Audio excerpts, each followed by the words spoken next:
હાય.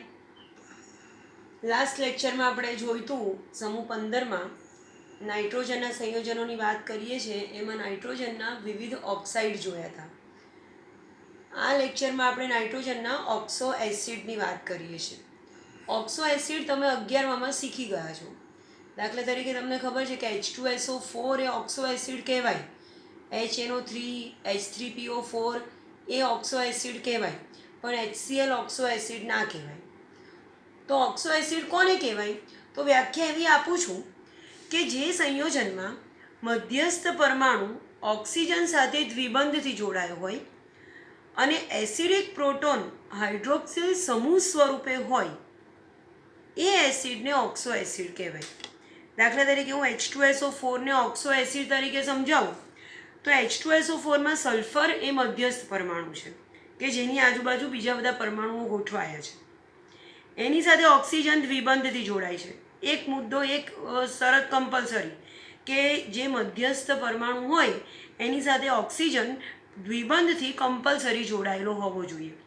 તો જે સંયોજનમાં કે જે એસિડમાં મધ્યસ્થ પરમાણુ ઓક્સિજન સાથે દ્વિબંધથી જોડાયેલો હોય એ અહીંયા શરત પહેલી પૂરી થઈ. અને એસિડિક પ્રોટોન એટલે શું? તો એસિડ કોને કહેવાય? કે જે પદાર્થ H+ મુક્ત કરે, જે પદાર્થ H+ ગુમાવે એને એસિડ કહેવાય. તો એસિડિક પ્રોટોન એટલે જે H+ મુક્ત થતો હોય એને એસિડિક પ્રોટોન કહેવાય. દાખલા તરીકે હું HCl ની વાત કરું તો HCl નો જે H+ છે એને એસિડિક પ્રોટોન કહેવાય, કારણ કે એ એની એસિડિકતા માટે જવાબદાર છે. H+ એટલે પ્રોટોન. જે H+ એની એસિડિકતા માટે જવાબદાર હોય એને એસિડિક પ્રોટોન કહેવાય. દાખલા તરીકે અહીંયા H2SO4 કેમ એસિડ છે? કારણ કે એમાંથી આ H+ અને આ H+ છૂટો થાય છે. આ બે H+ મુક્ત થાય છે એટલે H2SO4 એસિડ છે. તો એસિડિક પ્રોટોન એટલે આને એસિડિક પ્રોટોન કહું છું, કારણ કે H2SO4ની એસિડિકતા માટે જવાબદાર છે. તો H+ હાઇડ્રોક્સિલ સમૂહ સ્વરૂપે હોય. અહીંયા જુઓ, આ જે H+ છે એ OH- સમૂહ સ્વરૂપે છે અને આ H+ પણ OH- સમૂહ સ્વરૂપે છે.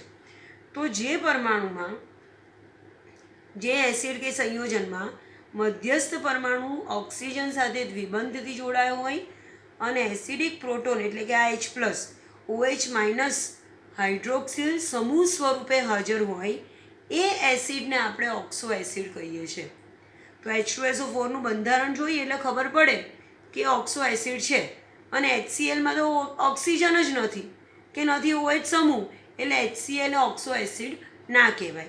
એ રીતે H3PO4નું બંધારણ પણ જુઓ તો H3PO4 પણ ઓક્સો એસિડ કહેવાય. તો આજે આપણે નાઇટ્રોજનના ઓક્સો એસિડની વાત કરવાની છે.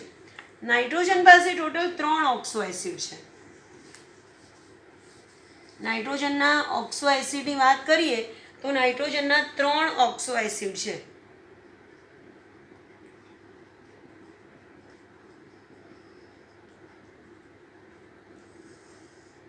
નાઇટ્રોજનનો એક ઓક્સો એસિડ છે HNO, બીજો છે HNO2 અને એનો ત્રીજો ઓક્સો એસિડ છે HNO3. આ જે HNO છે એ H2N2O2 ના સ્વરૂપમાં અસ્તિત્વ ધરાવે છે. HNO2 ને આપણે નાઇટ્રસ એસિડ કહીએ છીએ. Nitrous acid. HNO3 નું નામ છે નાઇટ્રિક એસિડ. બહુ જાણીતું છે, તમને ખબર છે. HNO3 ને આપણે નાઇટ્રિક એસિડ કહીએ છીએ. HNO2 ને આપણે નાઇટ્રસ એસિડ કહીએ છીએ. આને આપણે હાઇપો નાઇટ્રસ એસિડ નામથી ઓળખીએ છીએ. મોટે ભાગે હાઇપો શબ્દ આપણે ક્યારે ઉમેરીએ છીએ? હાઇપો એટલે ઓછું. અહીંયા ઓક્સિજન ઓછો છે એટલે આને આપણે હાઇપોનાઇટ્રસ એસિડ કહીએ છીએ. એક ઓક્સિજન આના કરતાં વધી ગયો HNO2 તો એને આપણે નાઇટ્રસ એસિડ કહીએ છીએ અને HNO3 એને આપણે નાઇટ્રિક એસિડ કહીએ છીએ. બીજું તમને એવી પણ ખબર છે કે જ્યાં નાઇટ્રોજનની 2 સંયોજકતા, અહીંયા નાઇટ્રોજનનો ઓક્સિડેશન આંક જોશો તો તમને +5 મળશે, અને અહીંયા આપણે નાઇટ્રોજનનો ઓક્સિડેશન આંક શોધીએ તો +3 આવે, અને અહીંયા નાઇટ્રોજનનો ઓક્સિડેશન આંક શોધું તો +1 આવશે. તો જ્યાં ઓક્સિડેશન આંક ઊંચો એની પાછળ આપણે ઈક પ્રત્યય લગાડીએ છીએ, એટલે આને નાઇટ્રિક એસિડ કહેવાય, અને જ્યાં ઓક્સિડેશન આંક ઓછો એની પાછળ આપણે અસ પ્રત્યય લગાડીએ છીએ, એટલે આને આપણે નાઇટ્રસ એસિડ કહીએ છીએ. દાખલા તરીકે Fe+2 અને Fe+3 હોય તો Fe+2ને આપણે ફેરસ આયન કહીશું અને Fe+3ને આપણે ફેરિક આયન કહીશું. જેમાં ઓક્સિડેશન આંક ઓછો છે એની પાછળ અસ પ્રત્યય લગાડ્યો, અને જેનો ઓક્સિડેશન આંક ઊંચો છે એની પાછળ ઈક પ્રત્યય લગાડ્યો. એટલે નાઇટ્રોજનના ટોટલ 3 ઓક્સો એસિડ તમે યાદ રાખો છો. એકને H2N2O2 કહેવાય કે જે હાઇપોનાઇટ્રસ એસિડના નામે જાણીતો છે, કે જેમાં નાઇટ્રોજનનો ઓક્સિડેશન આંક +1 છે. બીજો HNO2 છે કે જેને આપણે નાઇટ્રસ એસિડ કહીએ છીએ, કે જેમાં નાઇટ્રોજનનો ઓક્સિડેશન આંક +3 છે. અને એક છે HNO3 કે જેને આપણે નાઇટ્રિક એસિડ કહીએ છીએ, જેમાં નાઇટ્રોજનનો ઓક્સિડેશન આંક +5 છે. આમાં આપણે HNO3ની બનાવટ, ગુણધર્મ અને ઉપયોગો જોવાના છે. સૌથી અગત્યનું આ 3માં છે HNO3. એક વસ્તુ આના પરથી તમને એવું પણ યાદ રાખવાનું છે તમારે કે હંમેશા ઓક્સિજનની સંખ્યા ચલે છે ઓક્સિડેશન આંક, અને સમપ્રમાણમાં ચલે છે એની એસિડિકતા.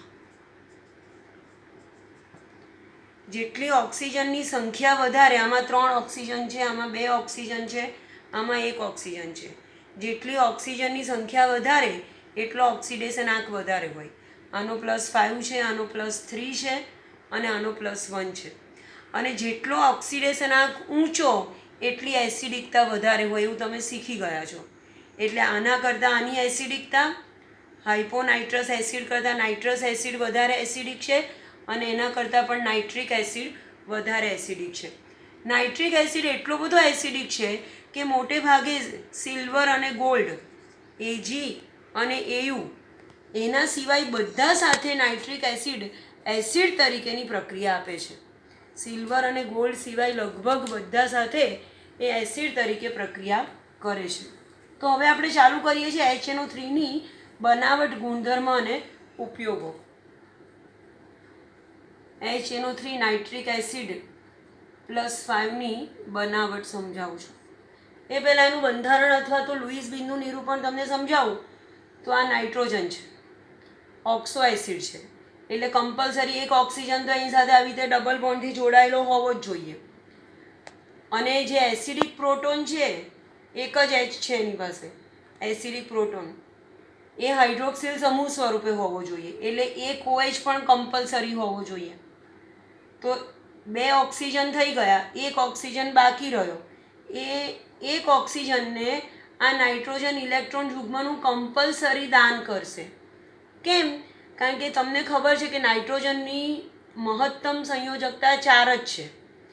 અહીંયા એક બંધ બન્યો, બીજો બંધ બન્યો, 2 સંયોજકતા અહીંયા પૂરી થઈ ગઈ, ત્રીજી સંયોજકતા અહીંયા પૂરી થઈ ગઈ, અને ચોથી સંયોજકતા માટે એની પાસે જે લોન પેર બાકી રહી એનું આ ઓક્સિજનને દાન કરશે. એટલે ઇલેક્ટ્રોન એના 5 વપરાયા, 2, 2 4 અને 1 5, અને સંયોજકતા એની 4 થઈ. અને આ ઓક્સિજનના આ એનું લુઈસ બિનનું નિરૂપણ થશે. HNO3 કે જેમાં નાઇટ્રોજન ઓક્સિજન સાથે દ્વિબંધથી જોડાયો છે, અને આ એસિડિક પ્રોટોન છે એ હાઇડ્રોક્સિલ સમૂહ સ્વરૂપે છે, એટલે HNO3 એ નાઇટ્રોજનનો ઓક્સો એસિડ કહેવાય. આપણે HNO3ની બનાવટની વાત કરીએ છીએ તો સૌથી પહેલાં HNO3ની બનાવટમાં પ્રયોગશાળામાં HNO3 બનાવવા માટે 2 બનાવટ છે. એક એની પ્રયોગશાળામાં છે અને બીજી એની મોટા પાયે બનાવટ છે ઉદ્યોગોમાં. તો પ્રયોગશાળામાં HNO3 બનાવવા માટે NaNO3 અથવા KNO3, આને હું સોડિયમ નાઇટ્રેટ કહીશ અને આને હું પોટેશિયમ નાઇટ્રેટ કહીશ. પોટેશિયમ નાઇટ્રેટ અથવા તો સોડિયમ નાઇટ્રેટની H2SO4 સાથે બેમાંથી ગમે તે એક લઈએ તો ચાલે. હું અહીંયા તમે ચોપડીમાં ખાલી સોડિયમ નાઇટ્રેટની જ પ્રક્રિયા આપી છે. તો સોડિયમ નાઇટ્રેટની H2SO4 સાથે પ્રક્રિયા કરું છું, સાંદ્ર H2SO4 સાથે. તો એક નિપજ HNO3 તો મળવાની જ, એની બનાવટ છે એટલે HNO3 તો ખરું જ. અને બીજું મને મળશે NaHSO4, સોડિયમ હાઇડ્રોજન સલ્ફેટ અથવા તો એને સોડિયમ બાયસલ્ફેટ તરીકે પણ ઓળખાય.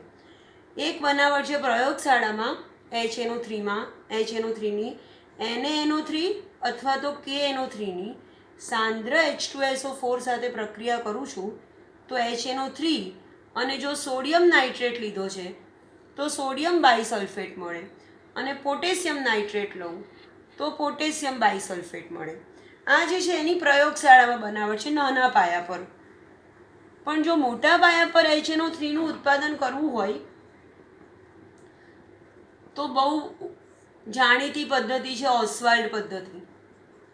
મોસ્ટ IMP એક્ઝામ માટે પણ ઓસ્વાલ્ડ પદ્ધતિ એ મોટા પાયા પર HNO3ના ઉત્પાદનની પદ્ધતિ છે. 3 સ્ટેપમાં ઓસ્વાલ્ડ પદ્ધતિથી 3 સ્ટેપમાં તમે HNO3 બનાવી શકો.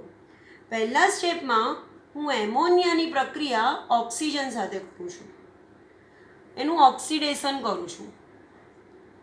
આવી રીતે કૌંસમાં O લખેલો હોય એટલે સમજવાનું ઓક્સિડેશનની પ્રક્રિયા છે. આ પ્રક્રિયા પ્લેટિનમ અને રોડિયમ ઉદ્દીપકની હાજરીમાં થાય છે.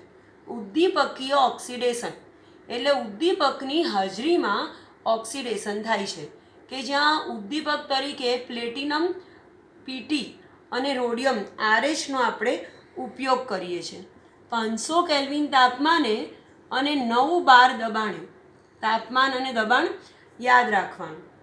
500 કેલ્વિન તાપમાન અને 9 બાર દબાણે પ્રક્રિયા થાય તો નાઇટ્રોજન ઓક્સાઇડ NO અને H2O નિપજ મળે.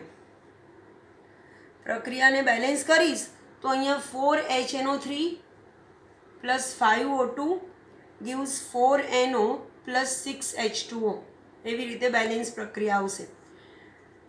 આ જે નાઇટ્રિક ઓક્સાઇડ નિપજ મળી મને, બીજા સ્ટેપમાં હું એ નાઇટ્રિક ઓક્સાઇડનું ફરીથી ઓક્સિજન સાથે પ્રક્રિયા કરું છું તો NOમાંથી NO2 બની જશે. સમીકરણ બેલેન્સ કરવું છે મારે તો અહીંયા 2NO plus O2 gives 2NO2 બીજા સ્ટેપમાં. એટલે બીજા સ્ટેપમાં મને NO2 મળ્યો. ત્રીજા સ્ટેપમાં અહીંયા જે NO2 મળ્યો એની હું H2O સાથે પ્રક્રિયા કરું છું.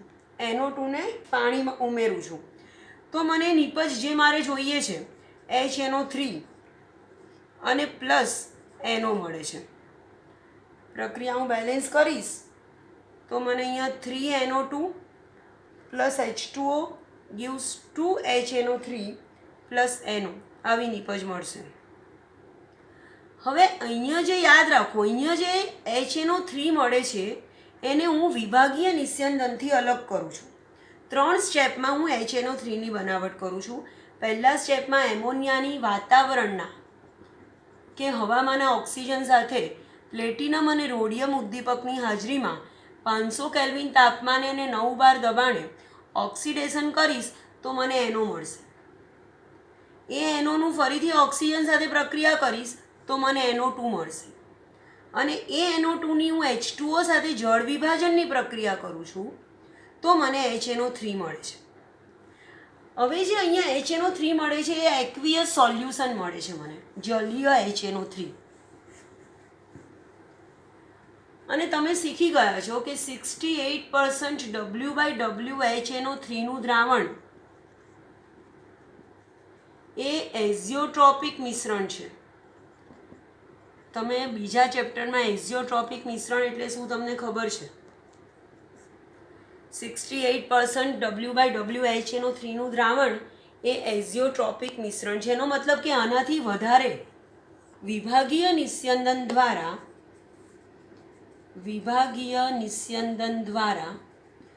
68% W/W કરતાં વધારે શુદ્ધ HNO3 ના મેળવી શકાય. એઝિયોટ્રોપિક મિશ્રણ બની જાય એટલે હવે એનું ઉત્કલન બિંદુ અને પાણીનું ઉત્કલન બિંદુ બધું સરખું જ થઈ જાય.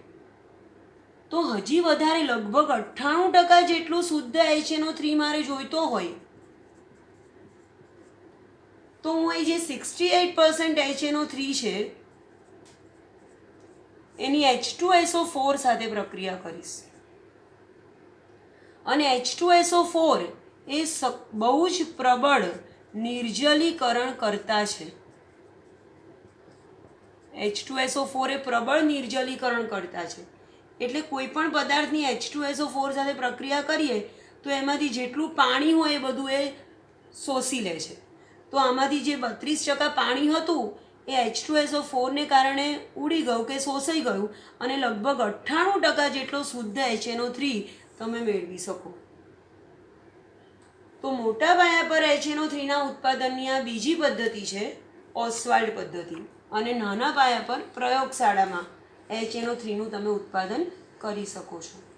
ઓસ્વાલ્ડ પદ્ધતિ એ મોસ્ટ આઈએમપી પદ્ધતિ છે. હવે આપણે જોઈએ HNO3ના ગુણધર્મ. HNO3ના ભૌતિક અને રાસાયણિક ગુણધર્મ જોઈએ છે. તો સૌથી પહેલું તો એ રંગવિહીન પ્રવાહી છે. પ્રવાહી સ્વરૂપમાં અસ્તિત્વ ધરાવે અને રંગવિહીન હોય. બીજું તમારે એનું ઠાર બિંદુ આપેલું છે 231.4 કેલ્વિન અને એનું ઉત્કલન બિંદુ પણ આપી દીધું છે બુકમાં 355.6 કેલ્વિન. ઠાર બિંદુ ઉત્કલન બિંદુ એ બધા તમે બહુ યાદ નહીં રાખો તો ચાલશે. પ્રયોગશાળામાં જે HNO3 મળે છે એ 68% W/W કક્ષાનો HNO3 મળે છે. એ તમે સમજો છો કે એનાથી વધારે સાંદ્ર HNO3 મેળવવો મુશ્કેલ છે. અને એક એનો ભૌતિક ગુણધર્મ આપ્યો છે એની વિશિષ્ટ ઘનતા 1.504 છે. આ છે HNO3ના ભૌતિક ગુણધર્મ. વાયુ અવસ્થામાં HNO3નું બંધારણ અને એના બંધ પ્રાચલ આપણે જોઈએ તો નાઇટ્રોજન સાથે 2 ઓક્સિજન એક બાજુ અને 1 OH એક બાજુ. અને બંધ પ્રાચલની વાત કરું તો આ HON બંધકોણ 102 ડિગ્રીનો છે અને આ ONO બંધકોણ 130 ડિગ્રીનો મળે છે. એ સિવાય આ OH બંધ લંબાઈ 96 પિકોમીટર, NO બંધ લંબાઈ 140.6 પિકોમીટર અને આ NO બંધ લંબાઈ 121 પિકોમીટર. આ બધી બંધ લંબાઈ બંધ કોણ યાદ રાખવા બહુ જરૂરી નથી. આ વાયુ અવસ્થામાં બંધારણ છે. અને વાયુ અવસ્થામાં HNO3 સમતલીય અણુ તરીકે અસ્તિત્વ ધરાવે છે. સમતલ્ય એટલે એક જ સમતલમાં એનું બંધારણ ગોઠવાયેલું હોય. જલીય દ્રાવણમાં HNO3, જલીય દ્રાવણ એટલે પાણીમાં HNO3 ઓગાળી દો, HNO3 પ્લસ H2O, તો H3O પ્લસ અને NO3 માઇનસ આયન છૂટા પડે. આને હાઇડ્રોનિયમ આયન કહેવાય. H3O પ્લસ એટલે હાઇડ્રોનિયમ આયન, ખબર છે તમને. અને આને નાઇટ્રેટ આયન કહેવાય, NO3 માઇનસ નાઇટ્રેટ આયન. તો જ્યારે HNO3ની હું પાણી સાથે પ્રક્રિયા કરું છું તો જલીય માધ્યમમાં H3O પ્લસ અને NO3 માઇનસ આયનો છૂટા પડે છે. તો આણે H પ્લસ ગુમાવ્યો એટલે એ લોરી બ્રોન્સ્ટેડ એસિડ તરીકે વર્તે છે અથવા તો HNO3 અહીંયા એસિડ તરીકે વર્તે છે અને એ બહુ પ્રબળ એસિડ છે. એ સિવાય સાંદ્ર HNO3, એક અગત્યની વસ્તુ કે જે સાંદ્ર HNO3 છે એ પ્રબળ ઓક્સિડેશન કરતા છે. એનો એક બીજો અગત્યનો ગુણધર્મ કે સાંદ્ર HNO3 જે છે એ પ્રબળ ઓક્સિડેશન કરતા છે અને એ Ag AU સિવાય લગભગ બધાનું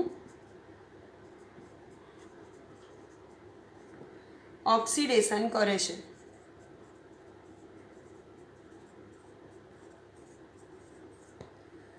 તો એના ઓક્સિડેશન ધાતુ સાથે, એનું ઓક્સિડેશન અધાતુ સાથે, HNO3 ધાતુ સાથે પ્રક્રિયા કરે તો ધાતુનું પણ ઓક્સિડેશન કરે, અધાતુ સાથે પ્રક્રિયા કરે તો અધાતુનું પણ ઓક્સિડેશન કરે. એ પ્રક્રિયા, એના રાસાયણિક સમીકરણો અને એનો ઉપયોગો આપણે નેક્સ્ટ લેક્ચરમાં જોઈશું. Thank you.